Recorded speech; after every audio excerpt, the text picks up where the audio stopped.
सभी को जय मसीह की भाइयों, प्रभु यीशु मसीह के नाम में मैं आप सभी को स्वागत करता हूं।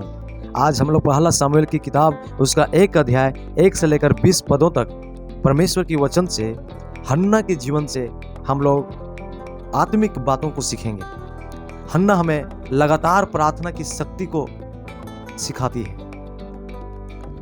हर किसी के जीवन में ऐसे क्षण आते हैं जब हम गहरी लालसा, निराशा और प्रतीक्षा से गुजरते हैं।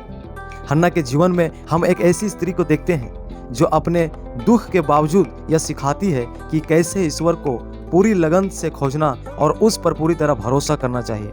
हन्ना की कहानी केवल एक पुत्र पाने की नहीं है, बल्कि यह हमें सिखाती है कि हम अपनी पीड़ा को प्रार्थना के माध्यम से उद्देश्य में कैसे बदल सकते हैं।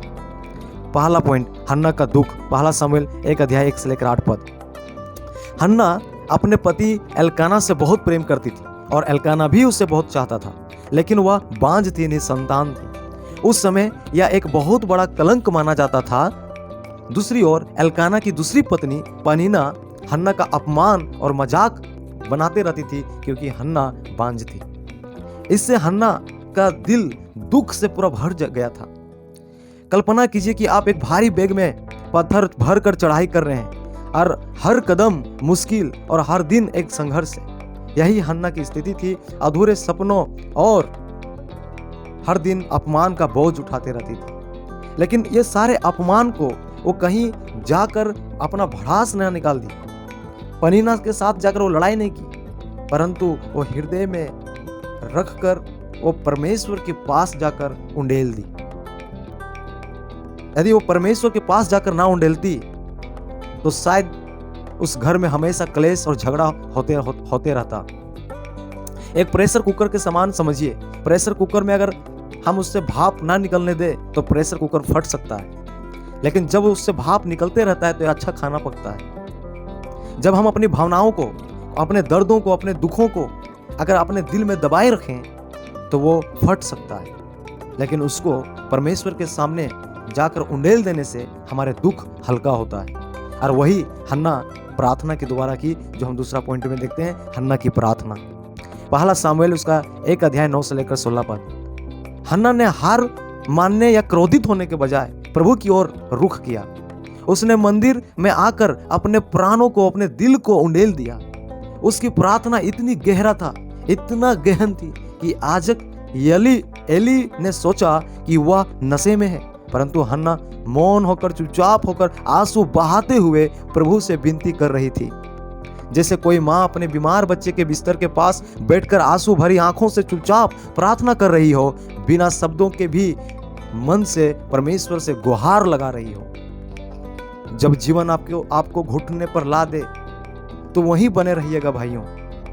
प्रार्थना हमेशा सुंदर या व्यवस्थित रूप से नहीं होती है। कभी कभी वह बहुत भावुक हो जाती है, कभी टूटी हुई हो जाती है, कभी गहरी परिस्थिति वाला बातें हो जाती हैं। लेकिन याद रखिएगा, अगर परमेश्वर हमें घुटना में ला रहा है तो वहीं से हमारा जीवन चमत्कार होने जा रहा है, वहीं से हमारा जीवन परमेश्वर आशीष का स्रोत खोलने जा रहा है। तीसरी पॉइंट, हन्ना का वचन और परमेश्वर की ओर से प्रबंध। पहला सामुएल 1 का 17 से लेकर 20। हन्ना ने प्रतिज्ञा की कि यदि परमेश्वर उसे पुत्र देगा तो वह उसे प्रभु को समर्पित कर देगी। प्रभु ने उसकी प्रार्थना सुना और उसे शमूएल दिया, जो आगे चलकर इजराइल का एक महान भविष्यवक्ता बना। यह वैसा ही है जैसे किसी ने बंजर जमीन में बीज बो दिया हो और फिर आश्चर्यजनक रूप से वर्षा आ जाए और वही बीज एक घना फलदार वृक्ष बन जाए। हम सब जानते हैं प्यारों कि जो पुत्र परमेश्वर ने हन्ना को दिया वह पुत्र सामुएल था, और सामुएल एक बहुत ही इजराइल के इतिहास में बहुत ही बड़ा एक भविष्यवक्ता हुआ। एक बहुत ही बड़ा एक इजरायलियों को मार्गदर्शक मिला। जितनी गहरा प्रार्थना उतनी बड़ा आशीष होता है। परमेश्वर समर्पित हृदय को सम्मान देता है। जब हम अपने सबसे गहरे सपनों को उसके चरणों में रख देते हैं तो वह केवल उत्तर ही नहीं देता, बल्कि हमारे जीवन के प्रभाव को भी बढ़ा देता है। हन्ना ने शमूएल को प्रभु को समर्पित किया ताकि प्रभु की सेवा करे और वह पूरे देश का मार्गदर्शक बन गया। हन्ना हमें सिखाती है कि लगातार प्रार्थना और समर्पण हमें परमेश्वर की उत्तम आशीषों तक पहुंचा देता है, उसके उत्तम प्रोविजंस प्रबंध तक हम पहुंच पाते हैं। लगातार प्रार्थना में हम बने रहें, परिस्थितियां जो भी हो।